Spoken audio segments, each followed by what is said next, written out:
আজকের ভিডিওর মাধ্যমে আমরা সকালে জানতে চাই বর্তমান সময়ে আমাদের পশ্চিমবঙ্গের উত্তর থেকে দক্ষিণবঙ্গের এক বা একাধিক কোল্ড স্টোরগুলিতে আলু রাখার মেয়াদ সরকারিভাবে 31শে ডিসেম্বর পর্যন্ত কোল্ড স্টোরগুলিতে আলু রাখার মেয়াদ বৃদ্ধি করা হয়েছে। কিন্তু কোল্ড স্টোরগুলিতে আলু রাখার মেয়াদ যেমন বৃদ্ধি করা হয়েছে সেই রকমভাবে প্যাকেট প্রতি আলুর ভাড়াও বৃদ্ধি ঘটানো হয়েছে। সেই বিষয়ে কি জানাচ্ছেন পশ্চিমবঙ্গ প্রগতিশীল আলু ব্যবসায়িক লালু মুখার্জি, তিনি কি জানাচ্ছেন আমাদের পশ্চিমবঙ্গ 2025 সালে 31শে ডিসেম্বর পর্যন্ত আলু রাখার মেয়াদ বৃদ্ধি করার জন্য সরকারে কী ধরনের স্টেপ নিয়েছেন। বিস্তারিত আলোচনা অবশ্যই এই ভিডিওর মাধ্যমে আমরা সকলে জানতে চাইছি, সঙ্গে থাকুন। জানবো পশ্চিমবঙ্গের আলুর বর্ণদাম আজ কি লক্ষ্য করা যাচ্ছে। আলু সংরক্ষণের মেয়াদ সরকারিভাবে যে বিজ্ঞপ্তি বেরিয়েছে 31শে ডিসেম্বর পর্যন্ত রাখা যাবে, কিন্তু সেক্ষেত্রে সরকার একটা যেটা করেছে যে পরেটা অনুযায়ী ভাড়া, অর্থাৎ এই 7 মাসের যা ভাড়া নেয় তার 1 মাস মানে ডিসেম্বরে 1 মাসের যা ভাড়া হয় সেই ভাড়াটা সরকার বৃদ্ধি করেছে। এবং সেটা ছিল ধরুন আমাদের মানে প্যাকেট প্রতি বস্তা যদি ধরেন 97 টাকা ছিল, তো সেটা আরও 10 টাকা 11 পয়সা পার প্যাকেটে বেড়ে তার মানে 107 টাকা 11 পয়সা হবে। এটা ভিজে আলুর ক্ষেত্রে, মানে যে আলুটা ভিজে বেরোয় স্টোর থেকে সেটার ক্ষেত্রে ইন্স্যুরেন্স সহ। আচ্ছা, ইন্স্যুরেন্স রেটটা সহ। দক্ষিণবঙ্গে ওটা দক্ষিণবঙ্গের ক্ষেত্রে, উত্তরবঙ্গে আরও মনে হয় কুইন্টালে ওটা আমি দেখলাম 2 টাকা বোধহয় বেশি, মানে প্যাকেটে আরও 1 টাকা বেশি আছে।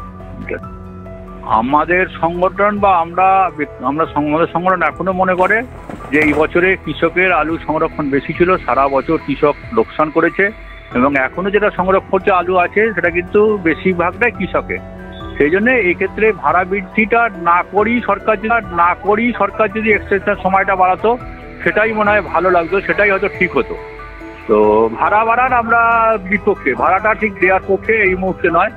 এবং একদম প্রথম দিন থেকে ডিসেম্বরের প্রথম দিন থেকেই ভাড়া বৃদ্ধি, এইটার আমরা পক্ষে নয়। আমরা সচরাচরভাবে লক্ষ্য করে থাকি যে আগের বছরগুলিতে যখন আলু সংরক্ষণের মেয়াদ 15 দিন মতন বাড়ানো হয়েছিল, 7 দিন মতন বাড়ানো হয়েছিল, সেই ক্ষেত্রে কিন্তু অতিরিক্ত কোল্ড স্টোরেজ যে বস্তাপথে ভাড়া সেটা নেওয়া হতো না। কিন্তু এই বছর তার উল্টো প্রতিফল লক্ষ্য করেছে। 31শে ডিসেম্বর করা মাত্রই পশ্চিমবঙ্গের প্রগতিশীল আলু ব্যবসায়িক ভাইরা জানাচ্ছে যে বস্তা পিছু 10 থেকে 11 টাকা মতন আলুর কোল্ড স্টোরের ভাড়া 1 মাসের জন্যই বৃদ্ধি করা হয়েছে। আর যে বিষয়বস্তুটিকে নিয়ে চাষি ভাই এছাড়া প্রগতিশীল আলু ব্যবসায়ীরা প্রমুখদের মুখেই এখন এই বিষয়টিকে নিয়ে পক্ষপাতিত নয়, বরং বিপক্ষেই কথা বলছেন। কারণ 1 মাসে চাষি ভাইদের সারা বছর ধরে আলুতে লস হচ্ছে, আর এই অবস্থায় সরকার মহোদয় হিসেবেই কিন্তু আবারও 1 মাসের অতিরিক্ত ভাড়া কাছাকাছি 10 থেকে 11 টাকা বস্তা পিছু বাড়াচ্ছেন। আর যার জন্যই এই বিষয়বস্তুটি চাষি ভাই এবং ব্যবসায়িক ভাইদের জন্য অযৌক্তিকভাবে ভুল সিদ্ধান্ত সরকার মহোদয় নিচ্ছেন। কিন্তু আশা করা যাচ্ছে আগামী দিনগুলিতে এই আলুর দাম কোল্ড স্টোরের ভাড়ায় 1 মাস হিসাবে বৃদ্ধি হওয়ার সম্ভাবনা সেই রকমভাবে যদিও সরকার মহোদয়ের ওপর আবার রিপোর্ট করা হয়, তবে সেই দিকে যদি নজরপাত করে তবে অবশ্যই চাষি ভাইদের দিকেও একটু দৃষ্টিকোণ হিসেবে লক্ষ্যপাত করবে। এবার যদি আমরা চাষি ভাইদের ফ্রি আলুর বর্ণের দামের দিকে দৃষ্টিপাত করি তবে সুদর্শন ইউনিটে 50 কেজি জ্যোতি আলুর বর্ণের দাম 360 থেকে 380 টাকা লক্ষ্য করেছে।